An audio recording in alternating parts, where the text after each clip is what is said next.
గ్రామ పంచాయతీ పరిధిలో 4 గ్రామాలు కలవు. ధర్మాపురం, సారథిపేట, దాలపపేట, కోతయ్యపేట, రాజం. సముద్రానికి 2 కిలోమీటర్ల దూరంలో ఉన్నటువంటి సముద్ర తీర ప్రాంతం.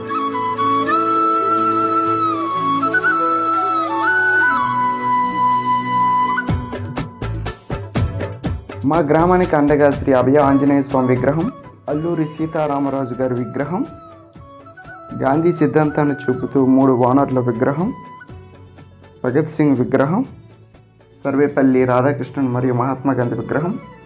పంచాయతీ పరిధిలో 2 ప్రాథమిక ఉన్నత పాఠశాలలు కలవు.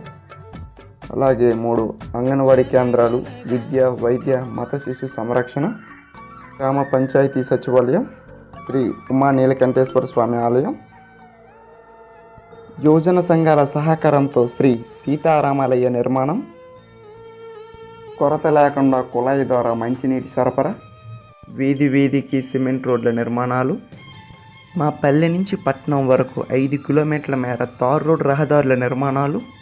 నిరంతరం స్వచ్ఛ భారత్కి పాటుపడుతూ గ్రామ పరిసరాల్లో పరిశుభ్రత, పారిశుద్ధ్యం కార్యక్రమాలు చేయుట, ప్రతి ఇంటి ముందు మొక్కలు పెంచటం, గ్రామాల్లో సంపూర్ణ మరుగుదొడ్ల నిర్మాణానికి చొరవ తీసుకోవడం, సంపూర్ణ అక్షరాస్యత సాధనకు కృషి చేస్తూ మన ఊరు మనబడి కార్యక్రమంలో పిల్లలందరినీ స్కూల్లో చేర్పించడం. మా గ్రామంలో పాడి, పాల ఉత్పత్తులపై 50% వరకు జనాభా జీవనం కొనసాగిస్తున్నారు. మా గ్రామ ప్రధాన జీవనాధారం వ్యవసాయం. కొన్ని ముఖ్యమైన పంటలు: జీడి, మామిడి, కొబ్బరి మొదలుగునవి. చిలకరి చినుకులతో కురిసే వర్షం మా పచ్చని వరి పంట పొలాలపై సిరుల సంపద కురిపిస్తుంది.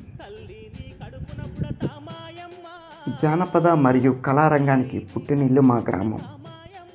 మార్చి 2016లో స్వశక్తీకరణ జాతీయ పురస్కారానికి ఎంపికై జార్ఖండ్ రాష్ట్రంలో జంషెడ్పూర్లో నిర్వహించిన కార్యక్రమంలో కేంద్ర మంత్రి బీరేందర్ సింగ్ చేతుల మీదుగా రాష్ట్ర పంచాయతీరాజ్ శాఖ మంత్రి చింతకాయల అయ్యన్న పాత్రులతో కలిసి పురస్కారం, నగదు ప్రోత్సాహం, ప్రశంస పత్రాన్ని మా గ్రామ సర్పంచ్ శ్రీమతి శ్రీ పోతనపల్లి పద్మావతి సామర్థ్య గారు ఇటీవల అందుకున్నారు.